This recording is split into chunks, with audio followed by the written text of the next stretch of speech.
Sir ने जो ये पॉइंट पूछा कि इंडिया की ग्रोथ के पीछे ऐसे कौन से कारक हैं जो आज की डेट में हम इतना आगे मेक इन इंडिया को लेके जा पा रहे हैं, या प्रोडक्ट जो है वो यहाँ पे असेंबल हो रहा है या बन रहा है।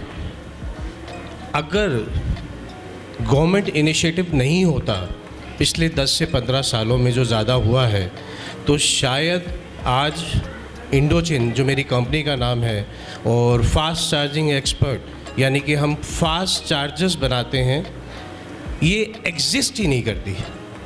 बिकॉज आज से कुछ समय पहले तक जब यहाँ पे मेक इन इंडिया पॉलिसीज़ के अंडर ड्यूटी स्ट्रक्चर का डिफरेंस नहीं था, तो उस समय चाइना से इंपोर्ट किया, माल बेचा, सबके लिए एक जैसा हो गया। इंडियन गवर्नमेंट ने मेक इन इंडिया के अंदर मैन्युफैक्चरर्स को वो एक एज दिया जिसके कारण कंपोनेंट्स के इंपोर्ट के ऊपर बहुत कम ड्यूटी किसी किसी पार्ट पे होने के कारण इंडिया में मैन्युफैक्चरिंग जो है वो सस्ती हो गई। दूसरा, इंडियन गवर्नमेंट ने स्किल इंडिया के इनिशिएटिव के अंदर डिफरेंट जगह पे सेंटर्स खोले जहाँ से workforce, train workforce Indian manufacturers को मिलना शुरू हो गया, जो आज से 20 साल पहले 25 साल पहले तक पॉसिबिलिटीज़ कम थी। तीसरा, डिजिटल इंडिया। डिजिटल इंडिया के अंदर भी गवर्नमेंट इनिशिएटिव के कारण जो है बहुत सारे कोर्सेज ऐसे डिज़ाइन किए गए जो कि इंडस्ट्री को रेलेवेंट थे। आज हमारे यहाँ पे जायंट्स जो मैन्युफैक्चरर्स हैं वो, या हमारे जैसे छोटे मैन्युफैक्चरर्स जो इनके नंबर्स अभी काउंट नहीं होते हैं, वो भी किसी न किसी स्किल्ड इंस्टीट्यूशन से कांटेक्ट करके अपने लिए वहाँ से workforce, train workforce, skilled workforce arrange कर सकते हैं, जो पिछले 3 सालों से हम इंडोचिन कर रहे हैं। हमारे लिए पॉसिबिलिटी नहीं थी कोविड के बाद 120% की CAGR को मेंटेन करना, which is next to impossible. But पिछले 3 सालों में लगातार, और इस साल भी हमें लगता है कि हम 120 से 150% की CAGR मेंटेन करेंगे। सेकंड, जो मेक इन इंडिया में इतना ज़्यादा बूम आया और जिसके कारण इंडियन प्रोडक्ट्स मार्केट में अब बिक रहे हैं, दूसरे ब्रांड्स कोशिश कर रहे हैं यहाँ से लेने की, उसके अंदर बहुत बड़ा रोल है इंडियन हाई सर्च डिमांड्स का। लोअर मिडिल क्लास और मिडिल क्लास जो कम्युनिटी है, इनकी जो इनकम है वो पिछले कुछ सालों में ग्रो कर गई है। ग्रो करने से जो परचेज पॉइंट है वो बढ़ गया। बढ़ने से उनको कंज्यूमर ड्यूरेबल्स, जैसे सर ने बोला AC, फ्रिज, TV, इन सब की ज़रूरत है, वो खरीदने की ताकत आ गई। प्लस इसके अलावा इलेक्ट्रॉनिक्स और ऑटोमोबाइल सेक्टर में भी लगातार एक बूम देखने को मिल रहा है। इंडियन जो इकोनॉमी है वो इन सेक्टर्स के अंदर लगातार बढ़ रही है, बिकॉज ऑफ जो lower middle class and middle class है उसकी इनकम बढ़ती जा रही है, तो स्पेंड करेगा। स्पेंडिंग पोजीशन पे हम आते हैं। आज की डेट में सेविंग कम है, स्पेंडिंग ज़्यादा है।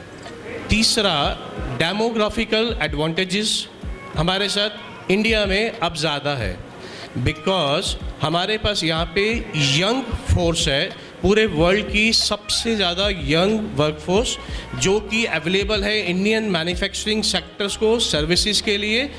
पूरे वर्ल्ड में चाइना डाउन जा रहा है, हमारे पास वो वर्कफोर्स होने के कारण हम एडवांटेज रखते हैं सस्ती लेबर प्रोवाइड करने का। आज भी हमारे यहाँ पे जो पर पीस प्रोडक्शन कॉस्ट है वो सबसे कम है बहुत सारे सेक्टर्स के अंदर। इलेक्ट्रॉनिक्स में मैं हूँ तो मैं इलेक्ट्रॉनिक्स की बोल सकता हूँ, 100% यहाँ पे जो प्रोडक्शन कॉस्ट है वो सबसे कम है। नेक्स्ट जो पॉइंट आता है वो आता है ग्लोबल सेंटिमेंट्स का। आफ्टर कोविड पूरा ग्लोबल सेंटिमेंट जो है वो चेंज हो रहा है, plus geopolitical tensions like USA, China, Taiwan, China, उसके कारण भी मेजॉरिटी ऑफ कंट्रीज़ जो हैं वो देखती हैं एक ऐसी डेवलपिंग कंट्री की तरफ जो कि उनको आने वाले समय के अंदर एक सब्स्टिट्यूट मैन्युफैक्चरिंग हब बनता हुआ दिखता है, और वो है सिर्फ और सिर्फ भारत। बिकॉज किसी भी बड़ी कंट्री के अंदर, डेवलप कंट्री के अंदर सस्ती वर्कफोर्स नहीं है, किसी भी कंट्री के अंदर इतना बड़ा लैंड नहीं है। ये सब चीज़ें एडवांटेजेस हमारे पास भारत के अंदर अवेलेबल हैं। नेक्स्ट पॉइंट आता है इसके अंदर इंफ्रास्ट्रक्चर डेवलपमेंट। पिछले 10 सालों के अंदर, 15 साल के अंदर इंफ्रास्ट्रक्चर पे बहुत ज़्यादा काम हुआ है। इंफ्रास्ट्रक्चर पर काम होने के कारण ट्रांसपोर्टेशन इजी हो गया। बहुत सारी जगहों से मटेरियल एक कॉर्नर से दूसरे कॉर्नर पे जाना इजी हो गया। उस इजी होने के कारण प्रोडक्ट कॉस्ट हमारी रिड्यूस हो गई। मैन्युफैक्चरिंग के ऊपर उसका इफ़ेक्ट आया। पर पीस प्रोडक्शन कॉस्ट के अंदर जो ट्रांसपोर्टेशन कॉस्ट किसी समय ज़्यादा 13% 15% तक होती थी, वो रिड्यूस होके 5% 6% अकॉर्डिंग टू प्रोडक्ट जो है आ गई। जैसे मैं चार्जर बनाता हूँ तो चार्जर की प्रोडक्शन जो ट्रैवल कॉस्ट है वो एकदम से बिल्कुल रिड्यूस हो गई। आप कहीं भी पूरे भारत में सप्लाई करो, आज माल भेजो, 2 दिन के अंदर माल वहाँ पे पहुँच जाता है जो है। और लास्ट में सबसे ज़्यादा इस पर एक और इफ़ेक्ट जो आ रहा है वो लगातार आ रहा है कि यहाँ पे ऐसी पॉलिसीज़, ऐसे सेंटर्स बनते जा रहे हैं जिसके अंदर गवर्नमेंट लगातार इनिशिएटिव लेती है। अगर हम आज चाइना से भी प्रोडक्ट मंगाते हैं या इंडिया में बनाते हैं, जीएसटी रेट सब पे सेम है। कंडीशन क्या है हमारे पास कि हम यहाँ पे सस्ते हैं। दूसरा, सर ने एक बहुत अच्छा पॉइंट उठाया था R&D का। आज ऐसा कुछ नहीं है जो चाइना के पास ज़्यादा है या किसी और मैन्युफैक्चरिंग कंट्री के पास है और हम उसको यहाँ पे डिकोड नहीं कर सकते। कंडीशंस आती है इन्वेस्टमेंट्स की। इन्वेस्टमेंट्स के लिए भी अगर आपके पास राइट आइडिया है, अगर आपके पास उसको एग्जीक्यूट करने की ताकत है, तो आपके पास इन्वेस्टमेंट्स अवेलेबल हैं।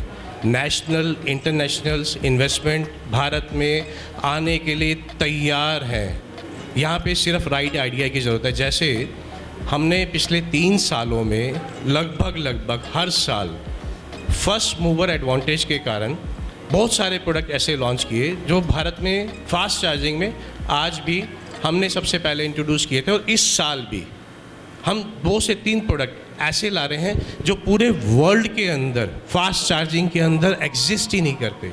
तो R&D में हम कितनी इन्वेस्टमेंट करते हैं ये बहुत ज़्यादा ज़रूरी है कि हम अपना जो पैट है, जो हमारा प्रॉफिट है, उसका कितना परसेंटेज R&D में डालेंगे। इंजीनियर्स हमारे पास अवेलेबल हैं। सॉफ्टवेयर ले लीजिए, हार्डवेयर ले लीजिए, टेक्नोलॉजीज़ पूरे वर्ल्ड के अंदर है। चाइना ने कोई ऐसी टेक्नोलॉजी खुद नहीं बनाई है कि उसने सब कुछ खुद बना दिया, आज भी उसने कॉपी कर रहा है। तो आपको वो टेक्नोलॉजीज़ हमारे यहाँ पे इंपोर्ट करनी है। एक वंस इट्स इम्पोर्टेड, उसके बाद आप उसके अंदर काम करें, हर चीज़ हासिल होती है।